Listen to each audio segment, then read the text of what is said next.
Good morning. Good morning. Morning. Good Monday morning. And nice to see you all. Nice to have you all with us. We're going to invite a friend with us. Special guest. A special guest to join us. Let's see. Where's the option? Bring a friend. There it is. Jessica, tell us all about your weekend.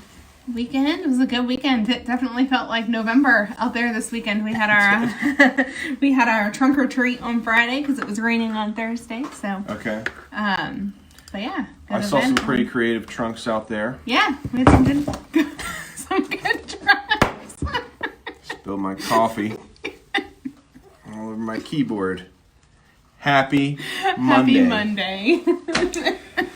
At least I'm drinking it out of a fancy mug. That's right. So, we're going to see how good these Apple keyboards are. How waterproof they are. How coffee-proof they are. So, maybe you are having a Monday like me. Still works. But yeah, trunk or treat was good. We had some good trunks. I was driving by the hang gliding place. Oh yeah, that you did the Fearless video. Where we did the Fearless video, and they were actually hang gliding. Nice. Which I'd never seen before. It was amazing. So that was really cool. Got to see it. Judah was with me. We were coming back from camping. We'd gone camping this weekend. Nice. So that was all good. But anyway, yeah.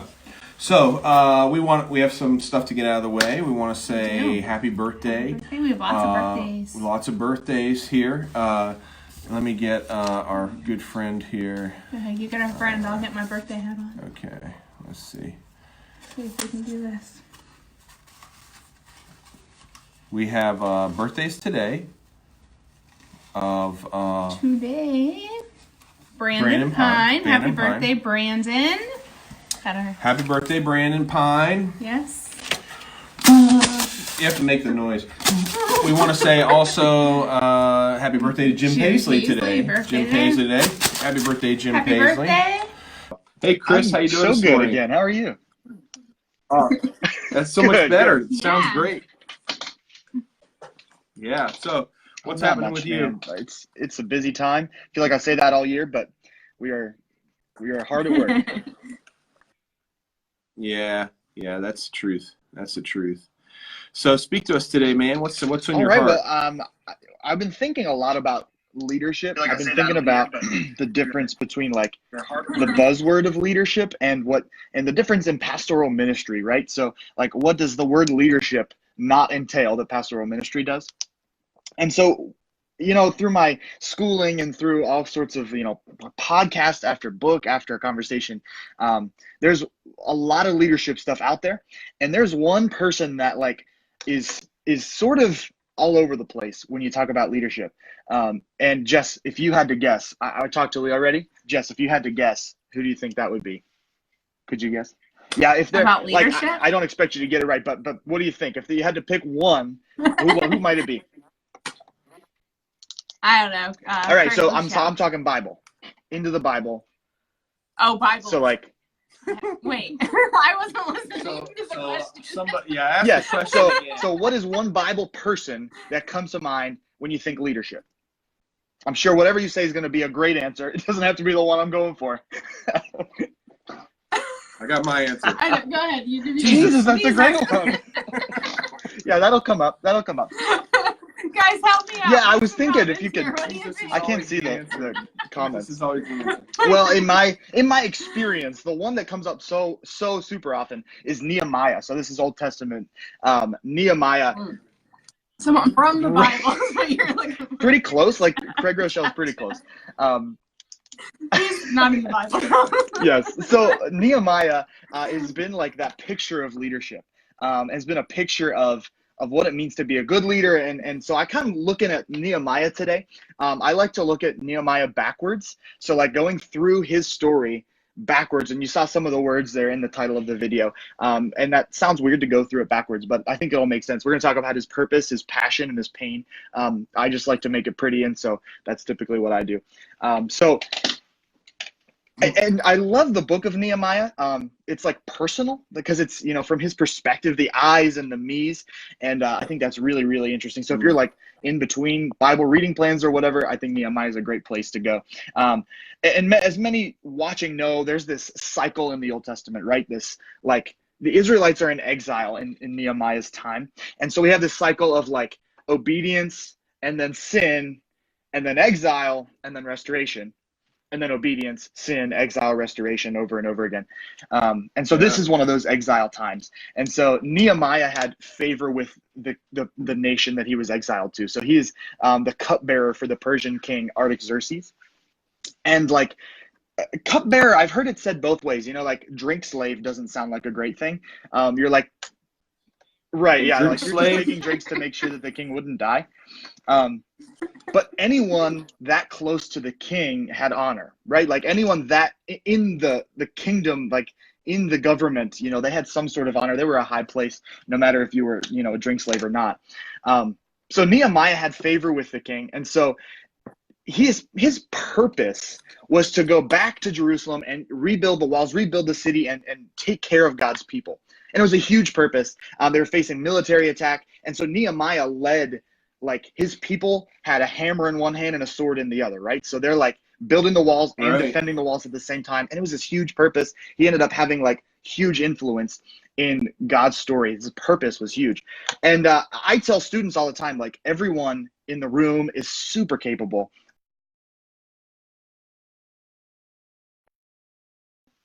But everyone is capable. Everyone has this purpose. And so that's very true for who is in this video right now, like who's watching. Your purpose is huge. Every one of us has this huge purpose. And I think it's important to remember that purpose sometimes and go back to the beginning. Like when it's tiring and when, you're arguing with a parent and when a kid has disappointed you again, because they can do it and they won't. But to go back to that purpose is super important. So where did Nehemiah's purpose come from? And the answer, I think, is his passion. So we go through like that passion word is big as well. And but I think Nehemiah gives us a really good picture of what passion actually means. And so we need to see in Nehemiah 2, him talking to Artaxerxes and like asking to quit. He's like, all right, to the king, I want out of here. So like I want to I want to go back home. I want to rebuild the walls. I want to do this huge thing. And like people have been beheaded for far less. So like Nehemiah was really sticking his head out and really, well, figuratively and literally, like really taking a risk to say, I have this passion, so can I go do it? And I think it's important for us too, like our passion for students finding Jesus fuels us to fulfill our purpose. Like our passion takes us to the big risks, takes us to the big requests and the big decisions that lead us to fulfilling our purpose. And Nehemiah's did too. Super important. And that makes me ask the next question. From purpose to passion, as we go back one more step, where did that passion come from? And the way I see it, Nehemiah's passion comes from his pain. And that sounds kind of weird. But his passion comes from pain. We see it in Nehemiah 1:4. He says, when I heard these things, when I heard the story of Jerusalem, the remnant that was left there, and like there were some Israelites left, but they were basically just pouting. Like they were just like depressed in Jerusalem, like, woe is me. And when I heard these things, I sat down and wept. For some days I mourned and fasted and prayed before the God of heaven. Like he received this painful news and it rocked him, it shook him. And I think we all face that pain, like as people that are serving students. Whether you're a crier or not, like you have been that passionate about something that has brought you to this place of pain. Like when I think about the percent of students that leave church after they graduate high school, that like leave the faith when they leave high school, leave my group, like that is heartbreaking. When I think about like the number of students that are so hopeless that they feel like suicide's their only option, like that takes me to a place. When I think about just how hard it is to be a Christian teenager in our culture, like that causes something inside me to weep and fast and pray and takes me to a place. It causes big pain and it leads me to something. Nehemiah's name means the Lord comforts. So like Nehemiah was in this place of pain, and that's where it all started for him. That's where he met God, and that's where his pain led him to his passion, which led him to fulfill his purpose. And you said Jesus, and I think that is a very appropriate response, because Jesus modeled this for us as well, right? Like he demonstrated his purpose. Jesus came to die on the cross to reunite man and God again. And his passion was worked out in the Garden of Gethsemane. His passion was displayed on the cross. And his pain was knowing that his children were on the path to spiritual death. And that pain fueled his passion to fulfill his purpose. And I think we're the same way. That if you have a burden for teenagers, God sees that burden and he sees that pain and he uses it to fuel our passion, to fulfill our purpose. And like when you're tired, like it's important to remember it's not about like filling out follow-up postcards. It's not about fielding angry texts from, parents. It's not about vacuuming Doritos out of the church van. Like our purpose comes from this passion that comes from this pain. And we can use that pain and not get stuck there, but use that pain to fuel our passion, to fulfill our purpose, just like Jesus did, just like Nehemiah did. And that's where we're at. Absolutely. And I keep wondering, like, what are you doing to make parents so angry? Is that just me? No, it's a thing, yeah. Have you ever had a conversation with an angry parent? Oh yeah. It's been a while. I'm due here pretty soon. Don't say that. It happens more frequently when you're doing it. Yeah. No, spot on. Yeah, spot on, Chris. It's that pain, that compassionate pain, that we receive that drives us. Yeah, that's excellent. And Chris, highlight for us really quick, if you would, one of the unique things you do. You call it Apex Tonight, which Apex is the name of your student ministry. And you do it on a Wednesday. It's like part of your normal kind of routine, right? As far as Wednesday. Yeah, so we do a series every year, and we're experimenting with doing a little more. But we will model our Wednesday night service after a late night talk show. So like Jimmy Fallon or whatever. So nice. I'll steal a bunch of his jokes. Like I'll just like watch a week's worth of monologues and pick the ones that aren't, about politics. And I'll just steal jokes for a little bit. We do commercial breaks. And we have some like friends come in that are in ministry and some that are, just serving in the church. And we use the question, what is God speaking to you right now? And that question, it gets people excited. Like I don't make them preach, but we have an interview conversation about what is God speaking to you right now. And people are excited about it. And it creates really fun conversation. Yeah. Yeah, that's awesome. That's awesome. The politics is probably why you have mad parents. The last time I did this, I did a bit about Bernie Sanders. Somebody asked him, like, I think they were at the beginning of this, like a debate or an interview or a town hall meeting, and they were like, "You want to get started?" And he goes, "Yeah. What else do I gotta do?" And so I told that joke, and Jimmy Fallon's like, I think it was Jimmy Fallon. He was like, "Well, that's exactly what I want in the president. Like, what do I got better to do?" And so I made that same joke sarcastically, like, "Wow, that sounds like a great thing." And I did have a parent come to me and say, "I heard you were supporting Bernie Sanders in youth group."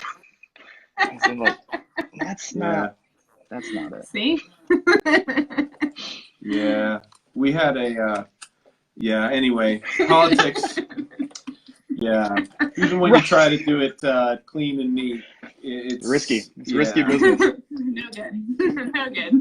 It's challenging. Well, Chris, would you pray for our youth pastors today and pray that they are leading out of their pain, passion, and purpose for their purpose. God, thank you so much.